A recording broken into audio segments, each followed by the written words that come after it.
Hey, that's precious. He is something.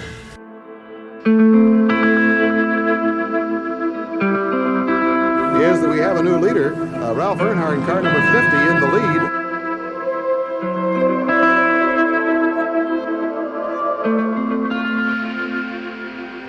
A Pontiac driven by Dale Earnhardt, whose father, Ralph Earnhardt, was a champion. I'm here with Dale Earnhardt after he just won the Die Hard 500. 20 years of drive, 20 years of frustration. Dale Earnhardt will come out finish line to win the victory. Dale Earnhardt Jr. using lessons learned from his father to go from sixth to first and start the victory for the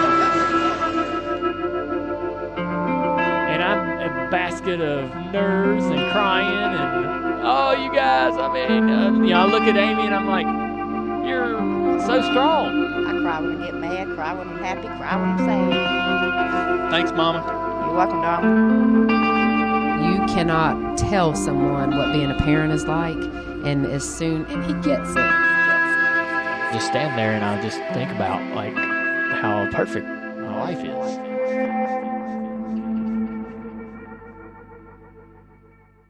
All right, so obviously me and Amy have been waiting on the birth of our second child, and that happened Monday. So we got a new addition. Woo, yeah, thank you.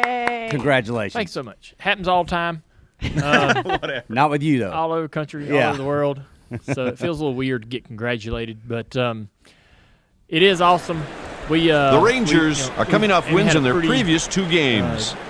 Good pregnancy. Hello, everybody. I'm Dwayne Kuiper with Mike Krukow for EA Sports as we get set for today's ball game.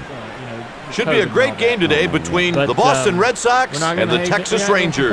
Because we got a healthy little baby girl, and her name is Nicole Lorraine. Nicole is Amy's middle name, and Lorraine is my mom's middle name. Oh, neat. Yeah, it's kind of funny. Here's the game's first batter, Johnny Damon. That connected This hitter isn't afraid of right-handed pitching. Isla's name is Isla Rose, and there's nothing about that name that has any history in our family. But that's the name we liked. And with Lorraine or Nicole, we still haven't really figured out where we're going as far as what we're going to call her. But it just, I don't know. It's funny how you choose the name. It's complicated. It's not an easy process. No. It's funny because you're not going to choose it. The wife's going to choose it. But then you're involved, but you're not choosing it. So it's kind of you got 1 foot in and 1 foot out kind of thing for the guy. Anyways, it's an odd position to be in. You're going to have some influence, I guess, over the ones that you don't like, because there were a couple names that Amy liked for Isla and for Lorraine, and I did get to influence her away from those. But I didn't feel like I got to influence her toward any. That was okay. You know what you do if you're listening, guys, and you're in this position, you just sit back. The name that they, you can obviously, be vocal about the names that you're not a big fan of. Don't be too vocal about the ones you do like. She's going to really kind of narrow that down for you. You don't have to do that work. And then when she lands on like the 2 or 3 options, it's probably going to be one that you're okay with, and that's the one. So, okay, I got a million questions about this. So, first of all, let me be clear. Okay, go ahead. Let me wrap that up real quick. And when I mean okay with, that you like as well. Sure. Not that you're like, yeah, that's decent. Yeah. Because Nicole Lorraine to me is great. I love that it's got, I love all the things about it. And Amy loved it. I was not. I guess the point I'm trying to make is don't force it. With me and Amy, we didn't figure out the name till like the very back end of the pregnancy. That was one of my questions. Like, when did you guys settle on this? Right. Like, how long ago? Just recently. Okay. We had a totally different. We were going in another direction for months. And then right at the end of her pregnancy, we both just sat down and said, you know what? I don't know if that's the one. Let's go with let's open it up to discussion and start from scratch. And we ended up with Nicole Lorraine, and it's funny too. She's like, what are we going to call her? Nicole Lorraine? we're asking Misses Isla, for a what should we ball. call her, Isla? And I'm like, you know what? We should just wait till she's here, and it'll be obvious. Here's the lineup the What manager you're is gonna call sending it. out. All those things are so fun. There's a lot about it that's fun. Starting but, the game for the visitors, the name part Oliver to me Perez. is kind of the most not humorous, And here's but a look at the defensive lineman. jovial sort of part of the whole process. Can also be stressful if you let it. I mean, it sounds like you guys worked well together, and it sounds like you She's worked it stressed. well because you did not force your side. That could get complicated. Now, Lorraine is your mom's middle name? Yes. So, did you not suggest that, or was that Amy's idea? Amy's. Okay, so that's even cooler for you. You really I got think, I think that lies right in the advice that I'm trying to give you is, man, don't really even interject ideas on what the name should be. Just be mildly vocal on the ones that you're not a big fan of. And she's not going, if your wife's like Amy, she's not going to want to name your child something that you're not really into. Right? But let them sort of navigate toward the name that you're going to end up with. And don't, I think that really worked best. With Isla, I tried to be 50-50 partner with Amy on helping with the name, what name. We had a whole list. I had my favorites. She had hers. And when it came down to it, the ones that were in the conversation were all in her column. Right? So at the end, I went, you know what? I did a lot more work and I stressed over that and really put a lot too much effort into that. It wasn't necessary.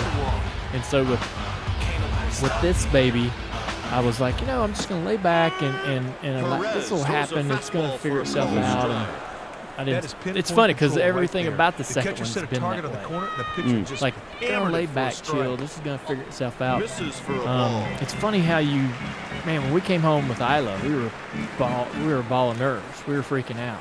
You get home and you're like, I can't believe they let us take this home. Right. They let us be. I'm not this responsible. What are they doing? Yeah. And so, and then when we had Nicole in the hospital, we're like, when can we get out of here? Let's get out of here. What are we doing? What are we sitting here for? Yeah. Do all the checks. We got things to do at home. Let's go home. Look, come on. And we drive home, and there's no basket of nerves on the way home that you typically have with the first one. Your basket of nerves driving. And then we get home, and it's just been smooth. Yeah. Yeah. So it's been good. The whole first day, our new little girl was extremely quiet, really quiet. Just a little whimper here and there when she had a dirty diaper or was hungry. But oddly, just real quiet. The whole room for the first 24 hours they were staying was just us and the TV. And so that kind of added to the, hey, let's get out of here. And we got home. The first night she didn't sleep super well, so that was kind of concerning because Amy's like, oh no, she might be nocturnal and she's upside down as far as our schedules and hers, and you want them to sleep at night and all those things so you can kind of operate during the day. And but the last night was a great night. Slept really good, and so that's a positive. It's funny. It's only been here, that's 72 hours or something like that. Step up to the plate against this guy, you better watch out. It's going great. It sounds like she's chill. Going very smooth. She is super quiet. Doesn't cry. The only time she has ever cried is when she's obviously saying, when she's hungry. Yeah. She'll start crying, and you just get her up. Millwood and start, misses, and the start count to is feed her, 1-0. and she's fine. Typically, she stops crying as soon as you pick her up. I wouldn't be surprised to see him She gets a little cry. She gets a little upset on some dirty diapers. Some of those, not all of them. But man, she's Turns on it and hits it it's on the early. line. This all could change in He 180 reaches with a degrees in single. a minute. But so far, so good. Take it day by day, right? Yeah. So, all right. Am I wrong? Or were you and Amy more tight-lipped about this week than you were with Isla? So, we didn't post a picture of Isla until about 2 weeks after she was born. He got a strike upstairs. Obviously we were all giddy and excited and happy to put that news out there as soon as it happened with Isla. But I feel like, I don't know. It's with everything going on with the pandemic, and people are occupied, they're busy, they got things going on in their lives. For whatever reason, here in the last like 2, 3, 4, 5 months, it hasn't felt like the kind of place, the social media for me, hasn't felt like the kind of place where I need to be going on there and telling you how awesome my day is and how great everything is in my life and how this is amazing and that's amazing and, oh, you know what I did today? Something super trivial that's really going to probably piss you off. That's how you look at it. Yeah. All right. And so, honestly, I've really kind of, I kind of took a break, honestly, from social media. I post a few things here and there, but very, very minimal. But basically because to spend more time with Amy in this pregnancy, and spend more time. I got to where I was on my phone all day, every day. All day, every day, literally, just for no reason. And there's so many things that I want to be doing, hobbies and interests of my own that I'm not doing because I'm on the phone. So my family, all that stuff in front. But I needed to just kind of take a break and reroute a little bit. But I don't know what the proper, what is the way do you do it? Is it necessary? I don't know. That whole exchange is a bit awkward. You're talking about an actual baby announcement, though, yes. like a public announcement, for sure. So it's an awkward exchange for me. It feels like it is. And Amy, it's kind of her. It again goes to basically everything else about the pregnancy. It's kind of Amy's decision, right? She's gonna pick the picture that we decide to share. Yes.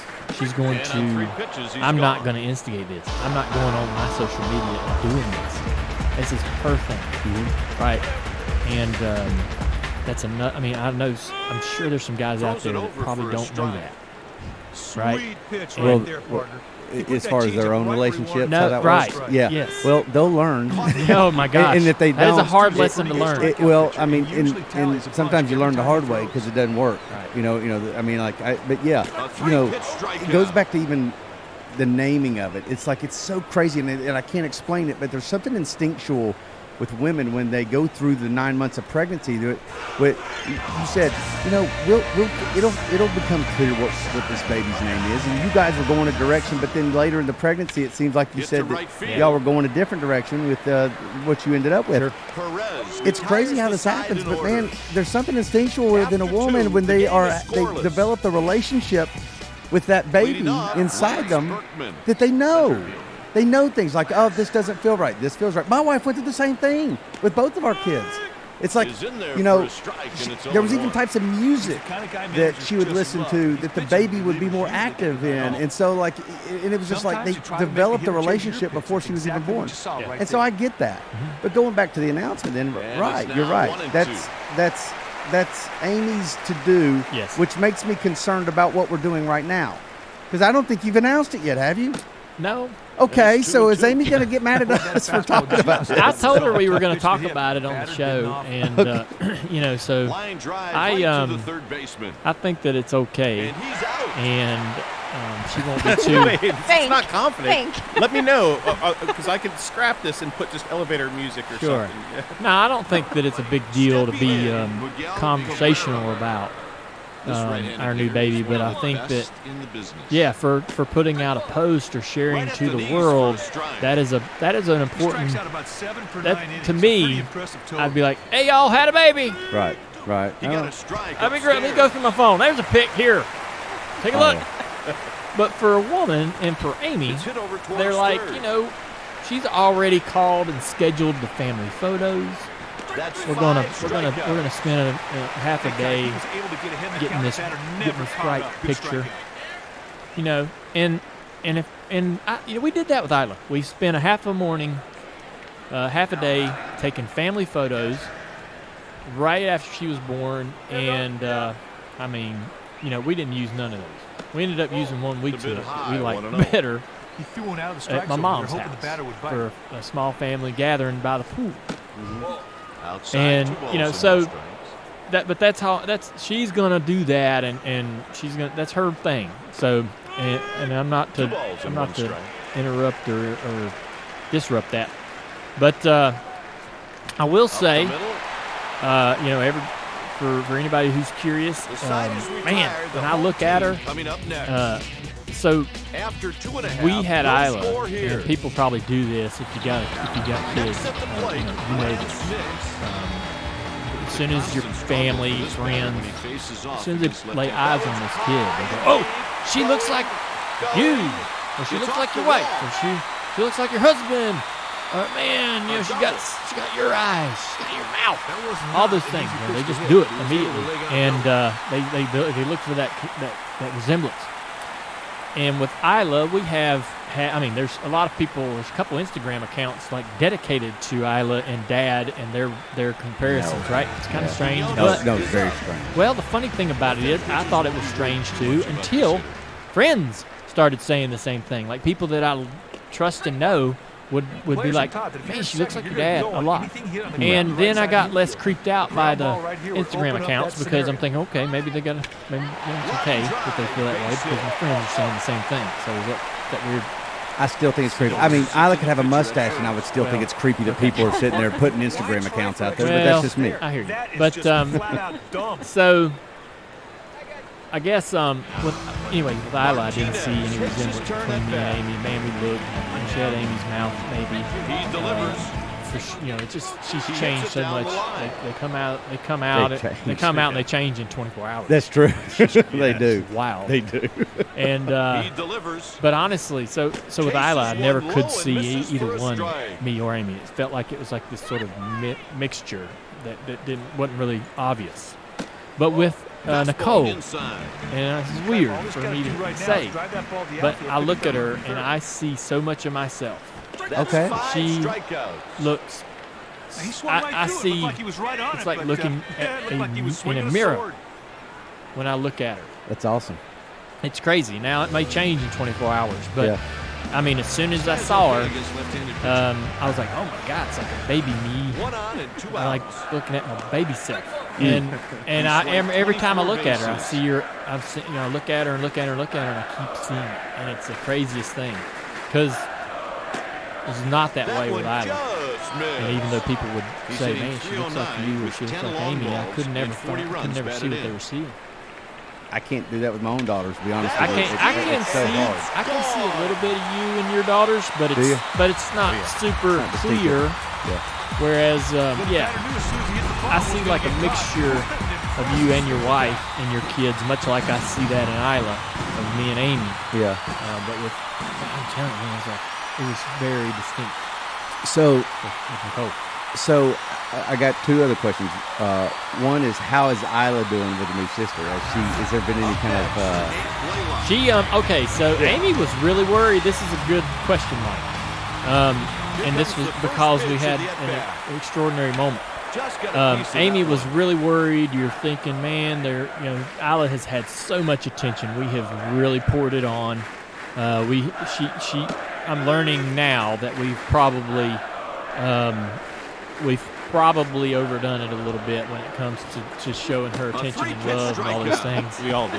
Right. I love this sister. I need another one. Well, if I get this much attention. So, this is like in the first 2.5 years of Isla's life. So we were worried that when we brought Nicole home that Isla was going to be freaked out. Like, what is this? No. And me and Amy were talking about this on the way home. I was like, I'm having a strange feeling. She's like, yeah.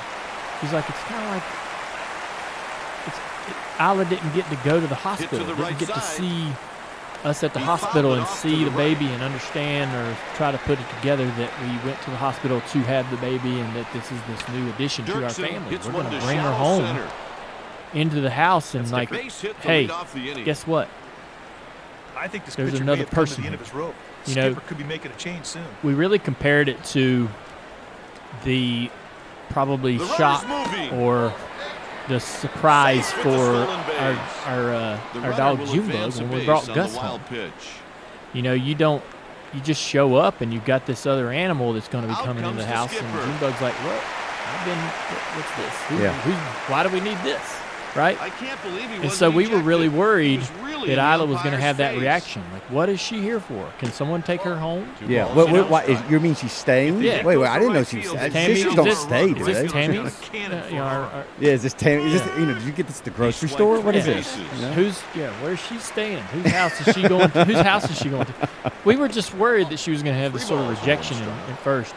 Because when we would try to talk to Isla about the baby when she was inside Amy's belly, Isla would ignore it and turn her back and play with toys and just really didn't want to have a conversation about it. And so, but anyways, we get into the house.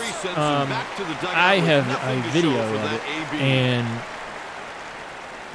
Nicole's Nicole's by the couch, and we take Isla in there, and we're like, Isla, there's a new person in the house. Your little sister is finally here. We've been telling you about it. And we walk her in there, and she leans down and she's like, man on second with 1 out. She's so cute. She just says that right out of her mouth, and she says, she was in this little rocking bassinet thing. She's like, can I rock her? And I was like, yeah, just very gently. 2-1 the count. Dude, she was like, she got down on her knees and threw her little chin on the edge of the bassinet and was just looking at her, and it was a great moment. And Amy broke down. Yeah. Like, Amy walked away saying to herself, I am so mad at myself for doubting my daughter Isla and her reaction to this. Like, I should have given her more credit. Amy was so upset with herself. I didn't have that reaction. I was like, this is amazing. But Amy was like, I'm a little bummed out at myself for not believing that Isla was capable of having this type of reaction. Moms are extremely emotional as it is, right? In this particular time. Great pitch in the black. Would have been a call strike even if the batter didn't swing through it. You know, Isla's been great. She's loved it. Payoff pitch coming. So far, so good. I mean, it feels like we just brought her home 5 minutes ago. Yeah. But everything's been going well. How did you do? I mean, I think us guys can now ask the questions. We know Amy's doing well. We know Isla and Nicole are doing well. When it was go time and you guys went, I mean, like, I did some uncharacteristically stupid things in that moment. We knew that we were having the baby on Monday. So there wasn't that moment of surprise. So there wasn't. Yeah, with Isla, there was the moment of surprise and let's go. And it was just this wild frenzy to get there and go through the process. With Nicole, we knew when we were having the baby. We knew when to be at the hospital. We were super sure she was going to come before. The funny thing is that Isla's birthday is one day after Dad's, and we thought that Nicole would be destined to come the day after my birthday, which is the 10th of October. Well, she ended up coming the 12th, but we had her the 12th, which was the day that we designated to have her. And so with that knowledge of, hey, we're going to have this baby, we're going to drive up there, and this is going to be the process. It was very calm, relaxed, nothing to it. We got into the room, and everything, went according to plan. We didn't even know y'all were in the hospital when, Well, the funny thing is I don't know what that's all about. So the lack of communication and. I told Amy, I said, man, we must be extremely selfish because we haven't been communicating with anyone that, hey, we plan to have the baby this day. Oh, by the way, we've had the baby. Here's a picture of the baby. I mean, we've literally only shared I could count on my hands the people that have seen a picture of her, and it's not because we're intentionally being secretive or limited. It just has not crossed our mind. It's the funniest thing. We're in this, I don't know whether it's the state of the world or the country with the pandemic or whatever, but we are really in this bubble. And when we're at home with Isla and our new baby, we think of nothing else. I don't know what that is. it's just selfishness or whatever it is. I don't know, but we literally get I get text messages from people that I was texting them the minute after Isla was born. Hey, guess what? Check out this picture. And we're getting texts from people like, hey, is the baby here? And we're like, oh, yeah. Hey, yes, you. I should have said, yes, this. I should have told you.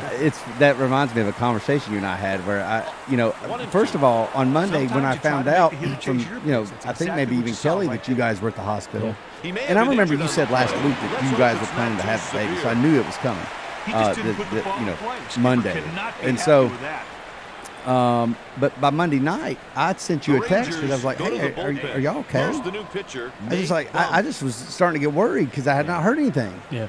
And you were like, yeah, everything is awesome. And you sent me a picture and then you said that word. You said, I feel like we're probably being selfish.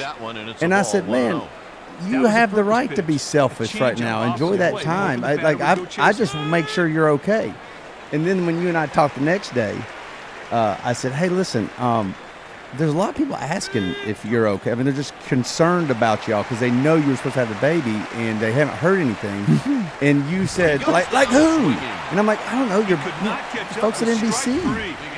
Oh, I guess I should call them then, right? Yeah. And I'm like, yeah, probably give your boss a heads up that, they're worried about you. The fact, just how oblivious we've been to everything, like the whole outside world. I mean, literally anybody outside of the house is inside. It's shocking to me, but it's nothing intentional. It's just like we have went into this sort of, we're just blacked out. We're in like blackout mode where there's nothing exists but this little baby and Amy and Isla, and we're just kind of in this tiny bubble. And it's enjoyable. It's great, but we're kind of like slowly waking up to, oh, hey, everybody else is here. Yeah. The rest of the world. Right. My job. Oh, right. Yeah, that thing I do. I think you know what it is, too? Like when you had Isla, we were all just like, oh, we were so, like, us, I can only speak for us. Yeah. We were so excited.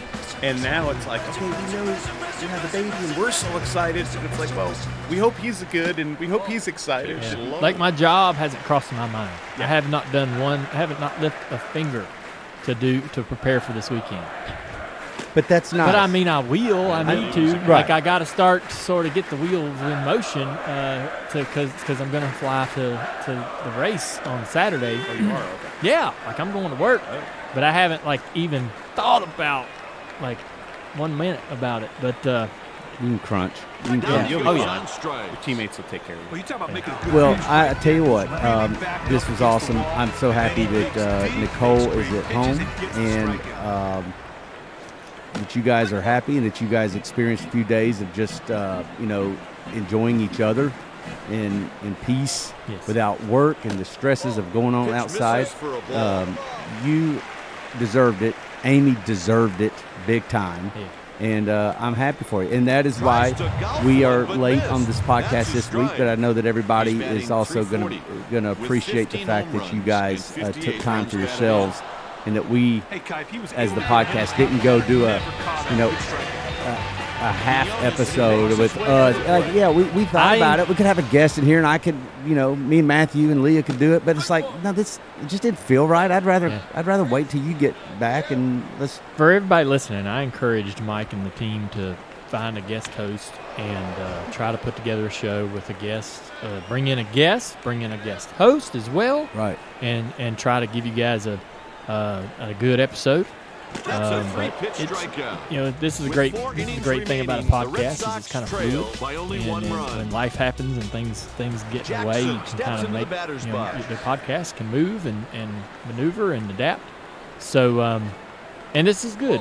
It's nice to sit down and talk about it and get caught back up, and maybe this is what's going to get the wheels in motion to get me back on the road to reality. It will. And one more thing is that this podcast will be in that memory capsule for you in 20 or 30 years when you guys look back at Nicole, that you can enjoy this. And by the way, if you did have a list of potential names, I'd encourage you, don't go throw that away, because that's fun in 10 years. I know this is firsthand experience of reviewing those names. Like, wow, what were we thinking on some of these? And then also reviewing them with your daughter, which is fun. Like, you were really close to being called this. And but that's all fun. Yeah. It's been an awesome week of bliss and ignorance and living in our own little world, but time to get back to it. And it'll be nice to sort of let everybody know everybody's great. Nicole's great. Amy's great. It's been a seamless transition into the household, and things are good. So, I wanted to share, we have had Quip as a partner on this podcast, right? Oh, yeah. For I don't know how long now. It seems like a year. And we've read their ad reads to tell you about how great the product is, but I finally it's funny. I've had a couple of the Quip toothbrushes in the house for a while now. We go to the hospital and we go through the pregnancy and the delivery and get put into our maternal room, whatever that is, and Amy's got this. Amy's got a Quip in her packed away in her stuff, and she's pulling out her stuff to get settled in, and whips out the Quip, and I'm like, I just got the email from Matt about our ad reads this week, and I'm like, hey, this is perfect, because we're gonna have an ad read for Quip, and you're gonna be in here, having just had your baby, and you're using a Quip. There you go. In the hospital because of its convenience, and. But anyways, I wanted people to know that because our ad partners on here, we're obviously, going to tell you about the product and get through the bullet points. But it's also products that we use and integrated into our family. So what they had was the Quip Smart Brush. They have it for adults and kids. It connects to the Quip app. With Bluetooth, and you can track when and how well you brush. Obviously, you can perform really well or poorly. You get tips and coaching to improve your habits. You also earn points for daily brushing, bonus points for completing challenges like streaks. I mean, I hope everybody's just breezing right through those. Yeah, I mean, consistency is kind of important even without the points. You can redeem those points for frequent flyer miles. I'm just kidding. You can redeem those points for rewards, free products, gift cards, and discounts from Quip and partners. Do you already have a Quip? You can upgrade it with a smart motor and keep the features you know and love, like those sensitive sonic vibrations and that 2-minute timer with 30-second pulses that make for a guided clean. It's slim, lightweight, and sleek with no wires or a bulky charger to weigh you down. Honestly, man, when Amy pulled that thing out of her bag, I was like, man, this thing is amazing. Yeah. It's all contained right there in its own little. It's hit out to right field. Cleanliness of it, yeah. Beyond the brush, Quip has everything you need to build a complete routine, like floss that expands to clean. That's so important because my teeth, I got some that are super tight together and some that, the floss doesn't seem like you got to move it around quite a bit to get all around in there and touch all the surfaces. So their floss expands to clean, and it comes in a refillable dispenser to reduce waste, and the Refresh bag to bring your good oral care habits everywhere you go. Plus, you can get a brush head, toothpaste, and floss refills delivered for $5, and shipping is free. How smart is that? Start getting rewards for brushing your teeth today and go to getquip.com/Dale Jr. right now to get your first refill for free. That's your first refill free at getquip.com/Dale Jr. Spelled GETQUIP.com/Dale Jr. Quip, better oral health made simple and rewarding.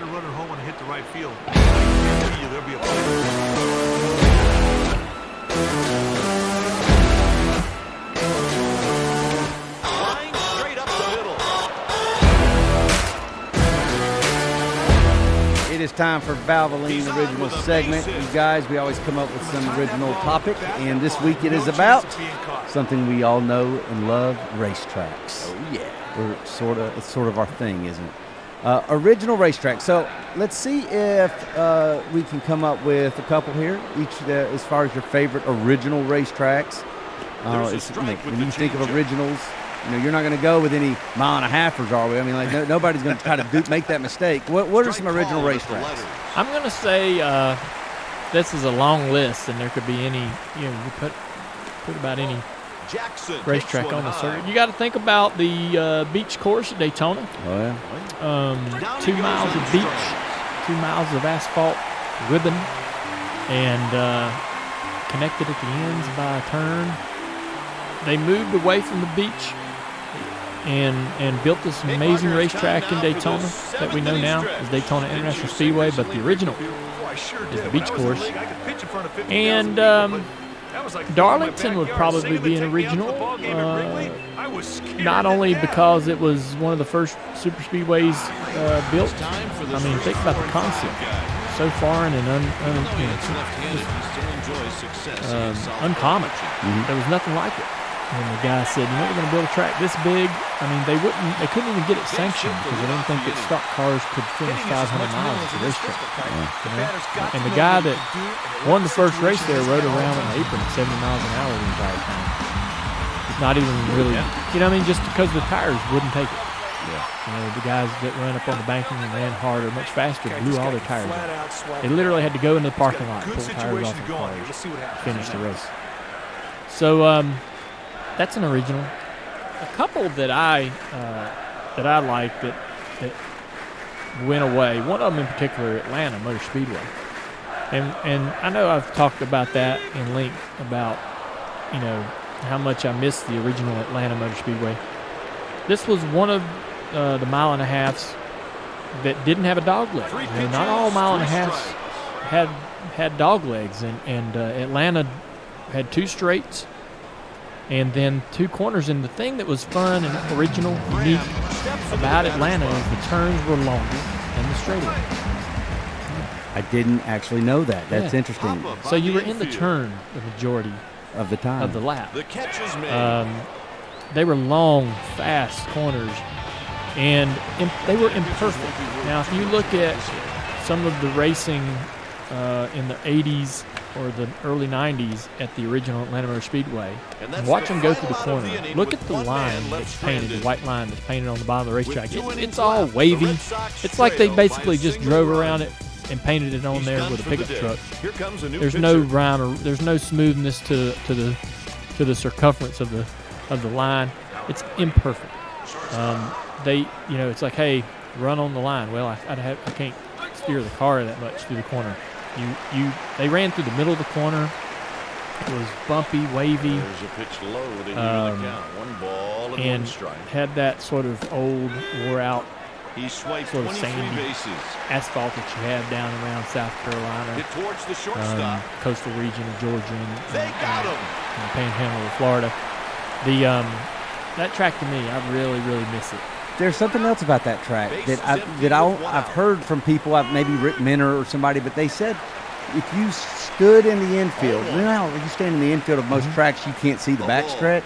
But they said that the old Atlanta was so high that you could see the whole track standing even on pit road. Well, so if you go there today, it still has some of that still the case. I right? agree. You can still see it. It's high. Right. Yeah. Well, they basically to make the bank, they dug the infield out. Gotcha. All right. It was much more pronounced. So you have to understand, Mike, that the back straightaway for Atlanta was the original front stretch. That's right. That's right. So over on that side of the racetrack, where the back stretch of Atlanta is now, used to be the front stretch, the flag stand. Pit road used to be the garages, which are still there. And if you're imagining yourself being on pit road, now there is a significant drop off down into the infield on that side of the racetrack, and that's what they're talking about. When they reconfigured the track, they sort of filled in some of the area where you have the current garages now for the front straightaway, and all that was kind of elevated. But such a crazy. I mean, so now like going into turn 3 was entering turn 1, exiting turn 2 was exiting turn 4, and just if you really look at that in current times and then watch some of the old races, you'll see the current track. That's cool. In the old footage, you'll see the current track as some of it's unchanged. But just an incredible racetrack. Those are some originals for me. If you guys want to jump in and toss in a few. I've got 2. I've got Circus Maximus in Rome. Wait, what? Circus Maximus in Rome. Boy, you went out there. You ain't gonna find a better original track than where they race the chariots.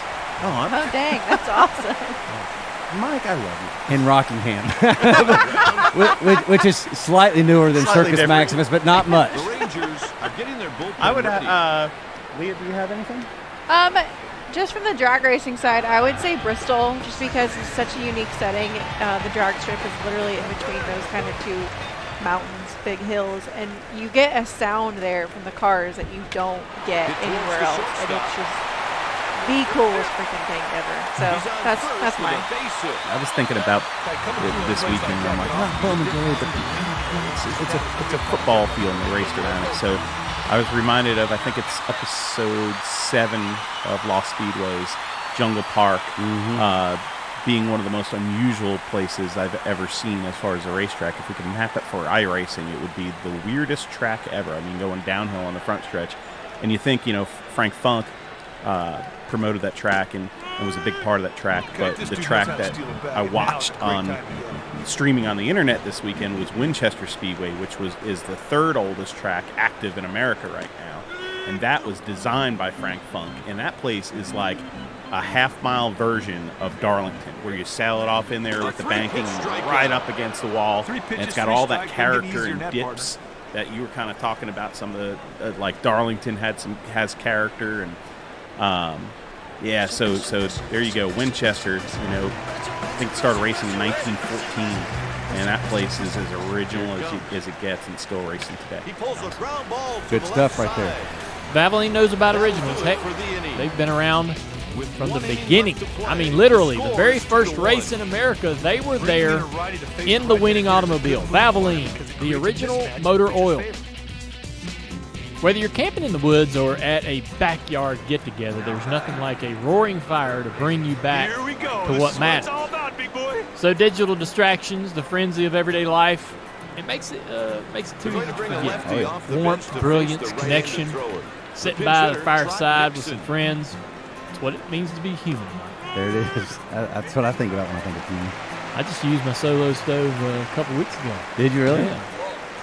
There's something about those. There's no smoke. There's no, and I didn't believe it until I actually used it. Yeah, it's really cool to watch it. How it's pulling oxygen air and all those things in all these.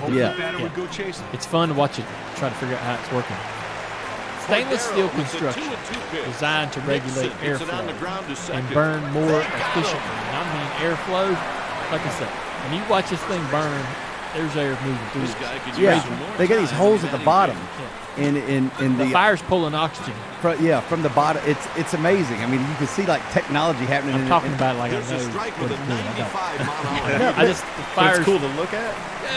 Yeah. If you're a guy and you just like to know how things work and stuff, you're looking. I mean, listen, I've made a million fires in my time, some unintentionally, right? And there's been smoke in every one of them. Right, I can tell you how to make smoke. I mean, and this one, it does not smoke. It doesn't matter what kind of wood you put in it; it's not going to put out that smoke. It's so little smoke that you wonder how there's so much fire and heat.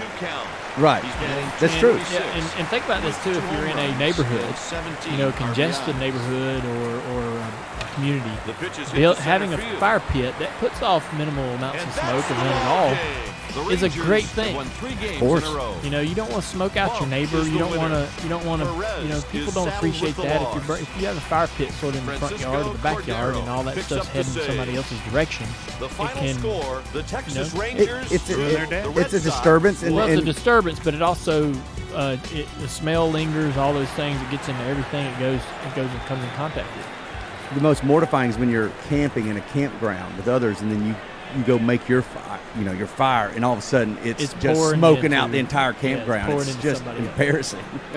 No campfire smell on your clothes and hair because of the smoke. Nothing left but ultra fine ash for easy cleanup. That's true. I mean, I've experienced this. It is what it says it is. It is. Yep. From camp stoves to backyard bonfires, Solo Stove products are portable. They are. This thing's lightweight, and it's built to last. It's easy to light with a few bits of starter. Your fire's blazing in minutes. And Solo Stove is so confident in their product, they give you a lifetime guarantee on every purchase. No one needs a reason to gather around the fire. Solo Stove just took away any reason not to. And now you get $10 off when you use promo code Dale Jr. at checkout. Just go to solostove.com. SOLO stove.com. And remember, you get $10 off when you use promo code Dale Jr. All right, we ready? You are ready. Ready to stream. All right, we're live. Hey everybody, it's Dale Jr. live on the Dirty Mo Media YouTube channel. This is my favorite part of the show, the Ask Junior, presented to you by Xfinity. They're the proud partner of NASCAR and of this podcast. You know, you guys have been sending in your questions to Xfinity Racing on Twitter and in the chat right now. So Leah has those questions ready to go. So let's get started. Yep, our first question coming from Jay Keller. Dale, what are your thoughts about Bowman being moved from the 88 to the 48? Well, basically, they're going to take his cars and change the decals. It's not physically or too terribly challenging. They'll just re-decal, re-wrap, or whatever the current cars that they're using. He's going to stick with his crew chief and the team and everything. So basically, you know, they'll just decal the hauler and everything. They won't even change haulers or nothing. But the equity in the 48, the lineage, the history, all of that is real. And he takes on, you know, that pressure, you know, to sort of carry on the success of that car, the success of that number. He's more responsible for, you know, making sure that they continue to win. So I think that, you know, in that sense, it also opens up the door for them to bring in whoever their next driver is that'll fill out the 88, which I think is switching over to number 5. That's at least what I've been hearing. I'm not a journalist and a newsbreaker, but you know, we do hear rumors, and I think it's fair to discuss them. So if it's Larson or whoever that is coming over there to drive, I think they're going to change the number on the 88 car and rebrand, relaunch that whole fourth team, and so I think it's a good move. You know, I'm excited for Alex. I remember when Alex was freaking out over whether he was going to get that 88 car full time. If you remember, when I decided that I wanted to run one more year, Alex had to make the choice to sit on the sideline that entire season with basically just a verbal guarantee or agreement that he was going to step in the car when I was done. Now, that's great. I don't know any of you out there that would want to bet your career or rest your career on a verbal handshake or agreement. I certainly wouldn't. And maybe they did have something on paper at the time, but Alex didn't seem to act like that was the case. Anyways, Alex's concern over it was real.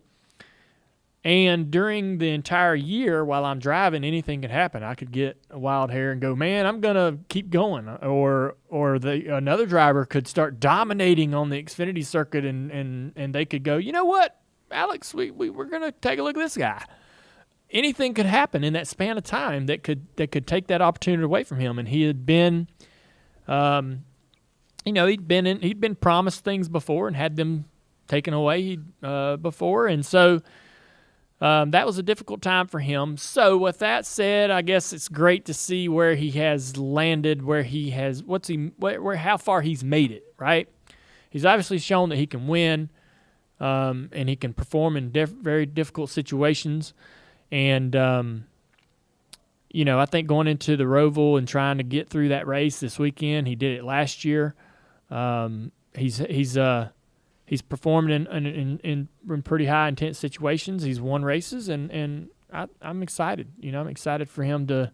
I just want him to have some longevity at HMS, continue to win, continue to be in great cars with people that are supporting him with great resources and parts and pieces, and see his his dream of being a champion and a multi-time winner and success in the Cup Series a reality. Our next question is coming from Maddie Santiago. Would you change the Roval to a different round of the playoffs instead of having 2 high-risk races in one round? I wouldn't. It hadn't crossed my mind that there needs to be any kind of change there between having Talladega and the Roval back-to-back, and if you put it in the next round, it's there with Martinsville. It is what it is. It's a tough, high-pressure perform now, or you get cut, you get eliminated sort of situation. It needs to be tough. It needs to be hard. It needs to be a very challenging thing, and that's what they've made it to be. So I think it was good. Our next question is coming from Robert Borowski on YouTube. What advice would you have for Clint Boyer as a making great broadcast group next year? I don't know that I could say anything to Clint that he would take for advice. He doesn't seem like a good advice acceptor kind of guy. Does he? Does he seem like a... No. He probably would only pay attention to half. I would love to hear from Clint. What advice has he heard in his life that he actually applied? I do think he's going to be great. I'm going to step out of my personal role as an NBC analyst and just say that I think Mike and Jeff Gordon did an amazing job to kick the year off. But I really would love to hear another voice in that booth, whether it be Larry McReynolds or Clint Boyer or anybody. I just think that Clint's going to bring a dynamic and a personality into that booth.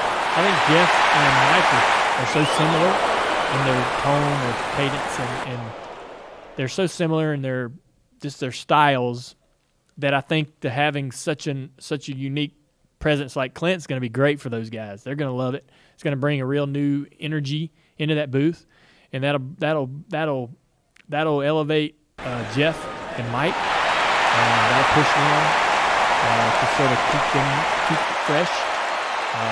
So I'm pretty pumped about it. I think it's a great move, and I think Clint's got a great long-term future in broadcasting if he so chooses to do that for a long time, because his personality and energy, it's infectious. When you're around him, he makes you happy. He makes you want to have fun. He makes you want to hang out with him and go wherever he's going to do what he's going to do next. And that's kind of people that you want in the booth. People you want to hang out with, people you want to have a beer with. And he's knowledgeable. He's probably not too afraid to be honest, clear, and transparent about what's happening on the racetrack. So it'll be fun to watch him go through that process and be there every single week and not have the distraction of the racing, of the driving. It's kind of been when he's broadcast in the past, he's also had to go back on the racetrack with those guys that he races with and be a driver, and that's kind of tough to do both. Our next question is coming from Eric Shabastik, hopefully. Did you see that the show Masked Singer, that Nicole Scherzinger thought that you were the giraffe and she picked you? She thought it was you that was the I didn't know this. Yeah, so I was getting Google alerts and all kinds of notifications on social media last week. She literally thought that it was There's a clue. It ended up being There's clues with the checkered path and some racing clues. It ended up being Brian Austin Green, but she thought it was you. Brian Austin Green. The guy from 90210? Yeah. Okay. That's married. Gotcha. Who's he married? Megan Fox. My wife got mad at me because we were watching. She's like, don't you? And I'm like, no, I don't know anything. She's like, I could tell. And I'm like, no, I don't know anything. It's pretty cool. I've never heard you sing, so I had to go back on YouTube and watch some of it, and I was like, I'm not getting it, but yeah. There should be some drunk karaoke videos of me out there somewhere in the world, but I haven't seen them pop up yet. Maybe one day they will. Maybe one day they'll surface. All right, guys, that's it for today. Well, again, everybody, I appreciate everybody tuning in for the Ask Junior this week, and everyone listening knows I think this segment needs to be longer. It goes by too fast, Mike. Fast, just like Xfinity Internet. Xfinity X5 keeps me connected with great speed. I'm a customer, so I know all about this speed. There's no better way to stay up to speed with NASCAR and Dirty Mo Media. And remember, Dale is here every week to answer your questions live on YouTube and on this podcast. So hit us up at Xfinity Racing on Twitter using the hashtag AskJunior for a chance to hear from Dale himself. A big thanks to Xfinity for being a premier partner of NASCAR. Last call. All right, everybody. Thanks for listening. A little abbreviated, but wanted to kind of keep you guys in the loop about what's been happening. We'll be back on our normal schedule with a guest next week. Thanks for all of the birthday wishes.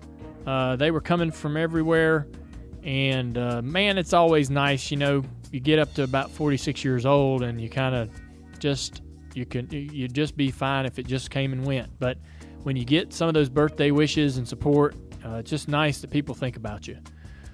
So I appreciate that. Also, we're headed back to the booth this weekend. We've been broadcasting our races from Charlotte Motor Speedway up until this point, and now we're going back to the booth. So I'll be flying to the racetrack and watching the races live, covering it live for you guys on Sundays. I'm excited about that. I hope you guys can see the difference in the improvement in the broadcast itself on NBC. We're wanting to finish the season strong with some great broadcasts. I know the racing is going to be amazing, and be able to see it live and feel that energy from it should come out in the broadcast. So excited about that. Just wanted to share that we're kind of getting back to normal. Thank you guys for supporting us, and hope you have a good weekend. Since we're late, that's right. I won't wish you a good week. I'll say, hey, have a good weekend. Take care. Check out Dirty Mo Media on YouTube, Twitter, Facebook, and Instagram. Dirty Mo.